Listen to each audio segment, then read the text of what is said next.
Di kaki Gunung Merapi, tersembunyi sebuah desa kecil bernama Desa Lebak Jati. Desa itu selalu diliputi kabut tipis setiap pagi, seakan gunung itu sendiri mengawasi mereka dengan diam-diam. Penduduk desa percaya bahwa gunung adalah penjaga dan pelindung mereka. Setiap malam tahun baru, penduduk desa mengadakan pesta besar. Mereka berkumpul di alun-alun, menyalakan obor, dan menari di bawah sinar bulan. Namun, malam tahun baru 1990, segalanya berubah. Anya, seorang gadis berusia 7 tahun saat itu, duduk di pinggir alun-alun, memeluk boneka kelincinya. Malam terasa lebih dingin dari biasanya. Obor-obor yang biasanya membara terang, berkedip lemah. Di kejauhan, suara gamelan terdengar sumbang, seakan ada sesuatu yang salah dengan alunan itu. Anya melihat ke arah gunung. Puncaknya diselimuti awan pekat berwarna kehitaman, padahal bulan purnama seharusnya menerangi segalanya. Orang-orang dewasa terus tertawa dan berdansa, tak menyadari perubahan kecil yang terasa mencekam itu. Tepat tengah malam, saat lonceng tua di balai desa berdentang 12 kali, langit berubah. Awan merah bergulung dari arah gunung, menutupi seluruh desa seperti tirai darah. Anya mencengkeram bonekanya erat-erat. Dari kegelapan, suara jeritan panjang memecah malam. Satu jeritan, lalu diikuti jeritan lain dari segala penjuru. Orang-orang berlarian, obor-obor terjatuh, membakar rerumputan kering di alun-alun. Anya terpaku, matanya tertuju pada sosok tinggi yang berdiri di tepi hutan, tak jauh dari desa. Sosok itu nyaris tak tampak jelas, kecuali matanya yang bersinar merah menyala.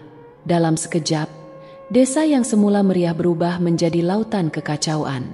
Orang-orang menghilang di balik kabut merah. Anya tetap diam, tubuhnya menggigil, tak mampu berteriak atau menangis. Sosok di tepi hutan perlahan melangkah mendekat, dan Anya merasakan dingin yang menusuk hingga ke tulang. Esok paginya, desa itu sunyi. Obor yang sempat menyala kini hanya meninggalkan jejak arang di tanah. Banyak rumah kosong, dan penduduknya menghilang begitu saja tanpa jejak. Hanya Anya yang tahu, malam itu sesuatu telah bangkit di gunung. Sesuatu yang tidak seharusnya keluar dari tempatnya. Desa Lebak Jati tak pernah sama setelah malam itu. Tahun-tahun berlalu, tapi bayang-bayang tragedi tetap membekas di setiap sudut desa. Rumah-rumah yang ditinggalkan perlahan ditelan lumut dan akar pohon.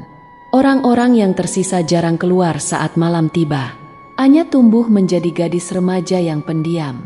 Ia jarang berbicara tentang malam tahun baru 1990. Tapi setiap kali melihat ke arah gunung, hatinya dipenuhi rasa gelisah yang tak bisa dijelaskan. Penduduk desa memilih melupakan apa yang terjadi. Mereka mengubur kisah malam itu di dalam-dalam, seakan-akan tragedi itu hanyalah mimpi buruk yang bisa dihapus oleh waktu. Tapi tidak bagi Anya. Setiap malam, ia mendengar bisikan di sela-sela angin yang bertiup dari arah gunung. Kadang, saat malam gelap tanpa bulan, ia melihat sosok tinggi berdiri di tepi hutan, seperti malam itu. Matanya yang bersinar merah mengintai dalam diam. Rasa penasaran mulai menguasai Anya. Ia mulai mengumpulkan cerita-cerita lama dari para tetua desa. Kebanyakan menolak bercerita, tapi seorang nenek tua bernama Wati, yang dikenal sering meracau tentang masa lalu, akhirnya membuka mulut. Di dalam rumah kecil yang remang, Nenek Wati duduk di depan perapian. Anya memperhatikan wajahnya yang keriput dan mata tuanya yang menatap kosong ke dalam api. Gunung itu, dulu penjaga desa, gumam Nenek Wati pelan. Tapi penjaga bisa menjadi musuh jika tidak dihormati. Dulu, para leluhur melakukan ritual setiap tahun untuk menenangkan yang ada di dalam sana. Roh tua yang terperangkap di gunung. Mereka menyebutnya penjaga merah. Jika ritual dilakukan dengan salah, ia akan bangkit. Dan malam itu, suara Nenek Wati semakin lirih. Aku rasa seseorang mencoba membangunkannya. Anya merasakan dingin menjalari punggungnya. Sejak malam itu, rasa penasaran Anya berubah menjadi obsesi. Ia mulai menjelajahi desa, mencari petunjuk di rumah-rumah kosong yang ditinggalkan. Di balik rak buku berdebu di balai desa, Ia menemukan secari kertas tua. Kertas itu berisi tulisan tangan dengan tinta yang telah memudar. Ritual akan dilakukan di malam purnama terakhir tahun. Jika gagal, yang terpenjara akan bangkit, dan desa ini akan menjadi korban. Gunung akan menuntut darah. Anya membaca kalimat itu berulang kali. Ada sesuatu yang lebih dalam dari sekadar tragedi. Seseorang telah mencoba melakukan ritual, dan gagal. Siapa yang melakukannya? Dan kenapa? Anya merasa bahwa jawaban itu tersembunyi di gunung. Tapi ia tahu, untuk menemukannya, ia harus menghadapi sesuatu yang lebih mengerikan dari sekadar legenda. Musim hujan baru saja berlalu ketika seorang pria asing tiba di desa Lebak Jati. Kehadirannya menarik perhatian penduduk desa yang jarang melihat orang luar. Pria itu mengenakan mantel coklat panjang dan membawa koper tua yang terlihat berat. Namanya Dr. Adrian Wiratama, seorang arkeolog terkenal yang sering meneliti situs-situs kuno di pedalaman Jawa. Desas-desus menyebar cepat. Katanya Dr. Adrian datang karena menemukan sesuatu di kaki Gunung Merapi, sebuah artefak tua yang konon terpendam selama berabad-abad. Anya pertama kali bertemu Dr. Adrian di alun-alun desa yang sepi. Pria itu berdiri di depan sebuah batu besar yang diukir dengan simbol-simbol aneh. Anya memperhatikan dari kejauhan. Rasa penasaran membuncah dalam dadanya. Ini bukan ukiran biasa, gumam Dr. Adrian, seolah berbicara pada dirinya sendiri. Anya akhirnya memberanikan diri mendekat. Apa yang Anda cari di desa ini, Pak? Dr. Adrian menoleh, sedikit terkejut. Ia tersenyum tipis. Kau pasti penduduk sini. Namaku Adrian. Aku Anya. Balasnya. Saya dengar Anda meneliti sesuatu di gunung. Tatapan Dr. Adrian mengeras. Ia menatap puncak Gunung Merapi yang tertutup awan kelabu. Benar, ada sesuatu yang terkubur di sana, dan aku rasa itu berhubungan dengan kejadian malam tahun baru 1990. Jantung Anya berdegup kencang. Bagaimana Anda tahu tentang malam itu? Tanyanya pelan. Dr. Adrian mengeluarkan selembar foto dari dalam tasnya. Dalam foto itu terlihat sebuah patung batu yang terkubur sebagian, dengan simbol yang sama seperti yang terukir di batu besar di alun-alun. Ini ditemukan di hutan dekat kaki gunung. Patung ini mirip dengan gambaran dalam manuskrip kuno yang kutemukan di Yogyakarta. Patung ini diyakini sebagai perwujudan penjaga merah.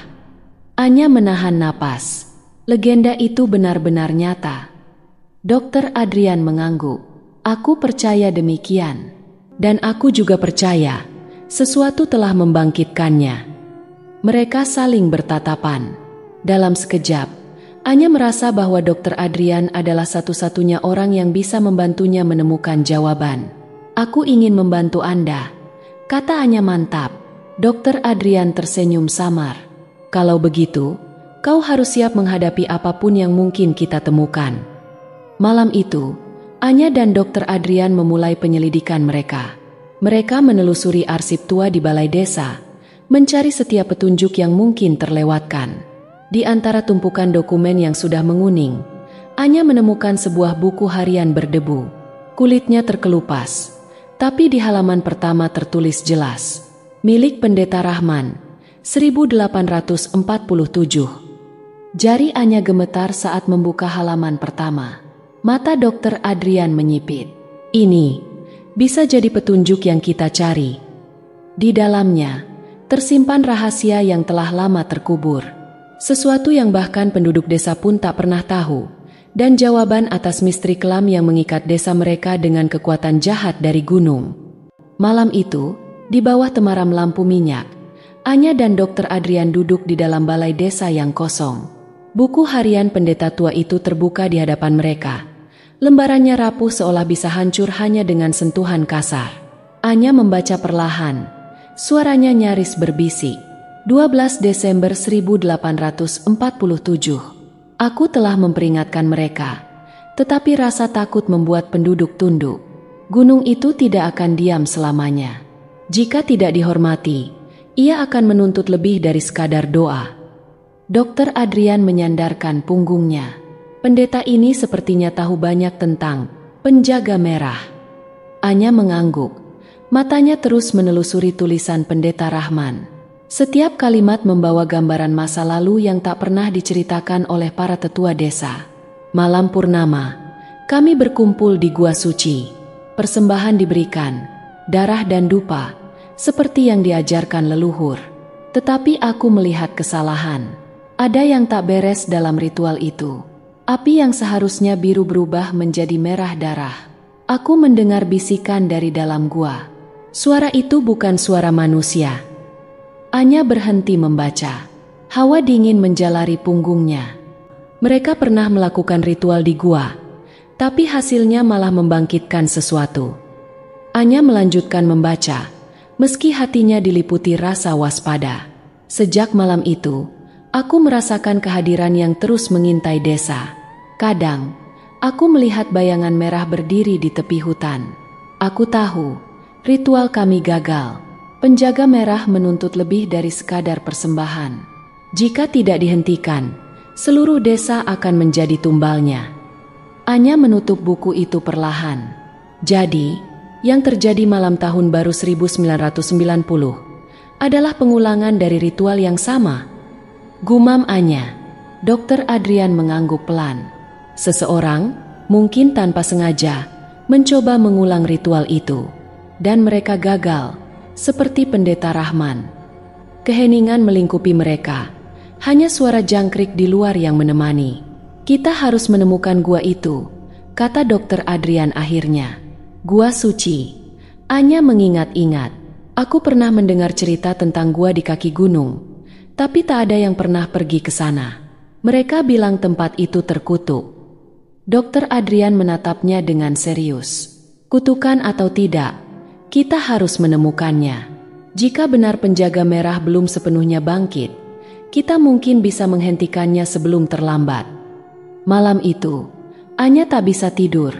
Dalam mimpinya, ia berdiri di depan gua besar yang mulutnya gelap seperti rahang monster. Di dalamnya, ia mendengar suara, bisikan halus yang memanggil namanya. Ketika ia terbangun, fajar belum sepenuhnya menyingsing. Tapi di kejauhan, tepat di bawah gunung, ia melihat sesuatu yang aneh. Kabut tebal menggantung rendah, dan di sela-sela kabut, samar-samar terlihat sebuah jalur setapak yang menuju ke dalam hutan. Jalur yang sepertinya baru saja terbuka. Pagi itu, kabut belum sepenuhnya sirna ketika Anya dan Dr. Adrian berdiri di depan jalur setapak yang membelah hutan lebat. Jalanan itu seperti baru saja terungkap, seakan gunung sendiri ingin memperlihatkan sesuatu. Jalur ini tidak ada sebelumnya, gumam Anya. Suaranya bergetar pelan. Dr. Adrian mengamati jalur tersebut dengan cermat. Atau mungkin sudah ada, tapi tersembunyi. Tanpa ragu, mereka melangkah masuk. Suasana hutan begitu sunyi, hanya terdengar gemerisik dedaunan yang tertiup angin tipis. Cahaya matahari yang masuk di sela-sela pepohonan terasa pucat, seolah enggan menyentuh tanah. Setelah hampir 1 jam berjalan, Anya mulai merasakan sesuatu. Udara menjadi lebih dingin, dan bayangan pohon terlihat semakin panjang, meski matahari sudah tinggi. Di kejauhan, mulut gua besar mulai terlihat. Gua itu tersembunyi di balik akar-akar besar yang menjalar seperti sarang ular. Bagian atasnya tertutup lumut dan batu-batu hitam yang tampak licin. Ini pasti gua yang disebut dalam catatan Pendeta Rahman, kata Dr. Adrian dengan napas tertahan. Anya melangkah mendekat, tapi langkahnya terhenti saat matanya menangkap sesuatu di dekat mulut gua. Sebuah obor tua, setengah terkubur di tanah, berdiri di sana. Obor ini, Anya memungutnya, tangannya gemetar. Ini milik penduduk desa. Dr. Adrian mendekat, wajahnya mengeras. Anya teringat jelas. Malam tahun baru 1990, ketika desa diliputi kabut merah, banyak penduduk yang menghilang begitu saja. Tak ada yang tahu kemana mereka pergi. Apakah mereka di dalam? Anya menatap gua dengan perasaan tak nyaman. Dr. Adrian mengangguk. Dan aku rasa kita akan menemukan jawaban yang selama ini kau cari. Mereka melangkah masuk. Di dalam gua, udara lembab dan dingin menusuk tulang.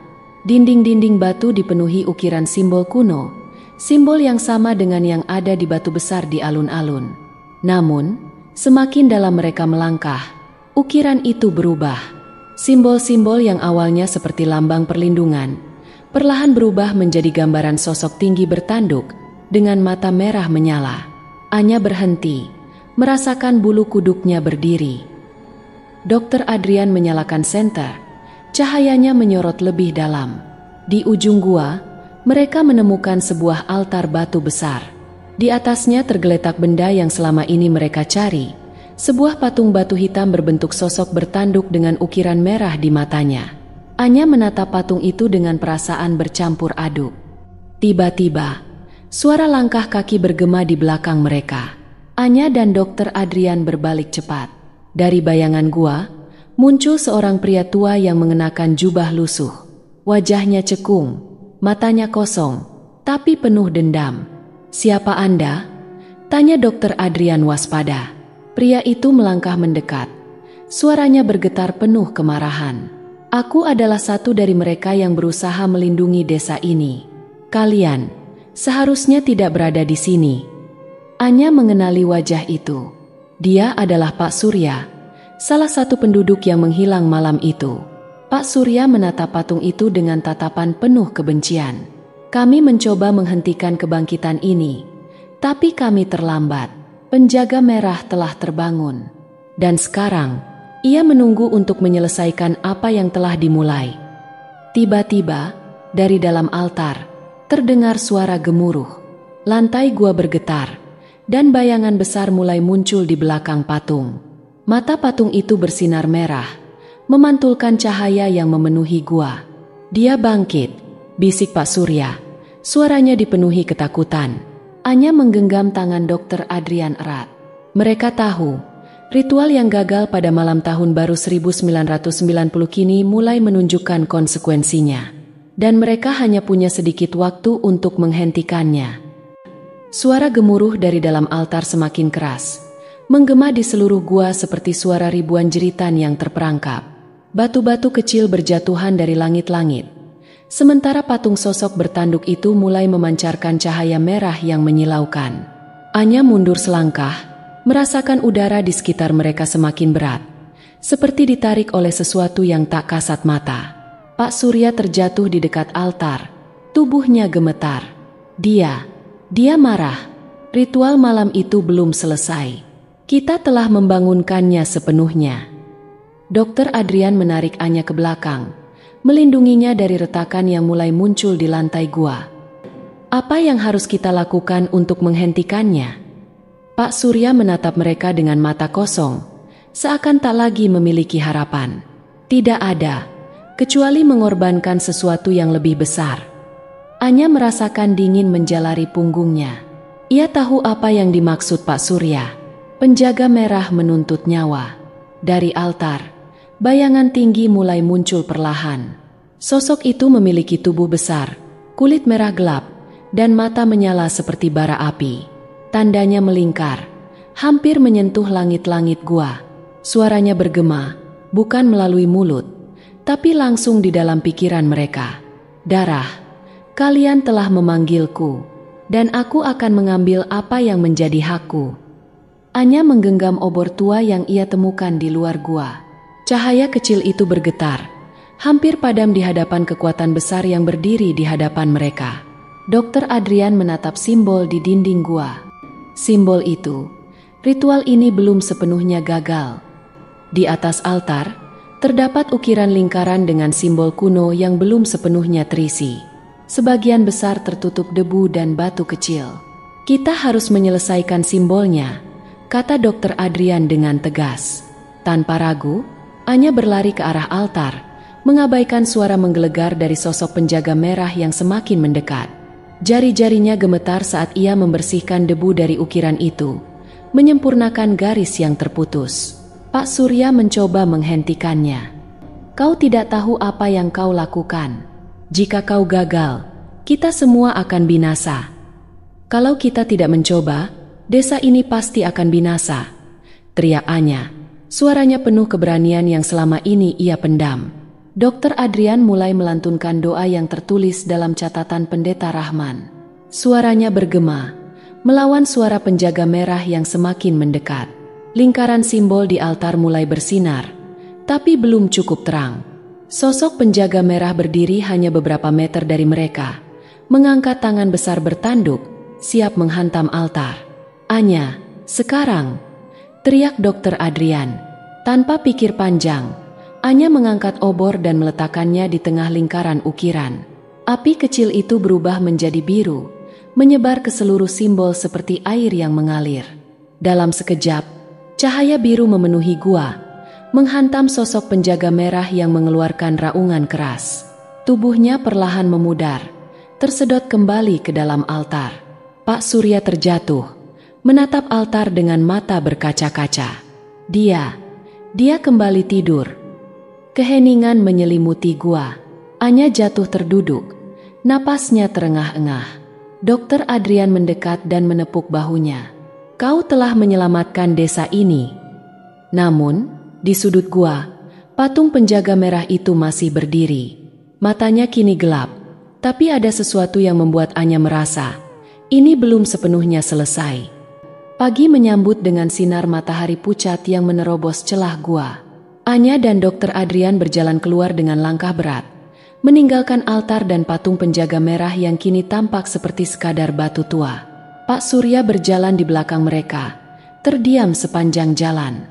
Setelah peristiwa tadi malam, wajahnya terlihat 10 tahun lebih tua.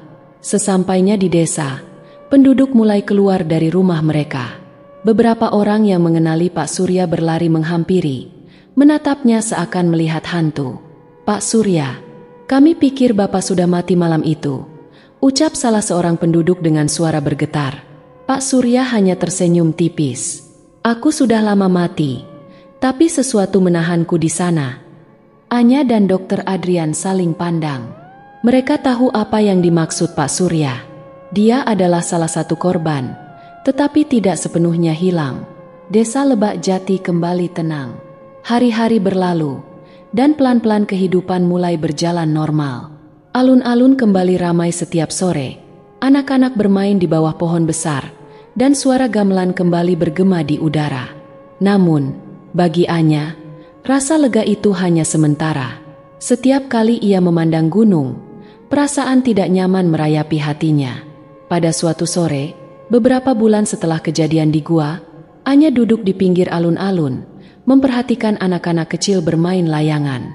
Desiran angin sore terasa lembut, membawa aroma rumput yang mengingatkannya pada masa kecil. Ketika ia menoleh ke arah gunung, sesuatu menarik perhatiannya. Di tepi hutan, di tempat di mana desa berakhir dan kegelapan hutan dimulai, terlihat sosok berdiri. Tinggi, diam, dan nyaris tak terlihat di antara pepohonan. Matanya tidak bersinar merah seperti malam itu. Tapi Anya tahu, penjaga merah belum sepenuhnya pergi. Mungkin ia hanya tertidur, menunggu seseorang melakukan kesalahan yang sama. Anya menarik napas dalam-dalam dan tersenyum kecil. "Aku akan menunggu," bisiknya pelan. Gunung Merapi tetap berdiri kokoh, seperti raksasa yang menjaga desa. Tapi kini, Anya tahu ada sesuatu di baliknya, sesuatu yang tak akan pernah benar-benar lenyap. Dan di setiap malam tahun baru, ketika lonceng berdentang 12 kali, Anya tetap memandang gunung, berjaga. Misteri dan kegelapan seringkali tidak benar-benar hilang. Mereka hanya bersembunyi, menunggu saat yang tepat untuk kembali. Seperti bayangan yang mengikuti cahaya, legenda dan roh yang terikat pada suatu tempat tetap hidup di dalam ingatan dan hati mereka yang menyaksikannya. Bagi desa Lebak Jati, malam tahun baru bukan lagi sekadar perayaan, melainkan pengingat bahwa di balik kehidupan yang damai, selalu ada rahasia yang terpendam. Anya, sebagai saksi dan pelindung, kini menjadi bagian dari cerita panjang yang diwariskan dari generasi ke generasi. Mungkin penjaga merah akan bangkit kembali. Atau mungkin, desa ini telah belajar untuk hidup berdampingan dengan bayangannya. Namun satu hal pasti, setiap kali lonceng berdentang di tengah malam, Anya akan selalu mendengar bisikan halus dari gunung, mengingatkannya bahwa misteri tak pernah benar-benar berakhir.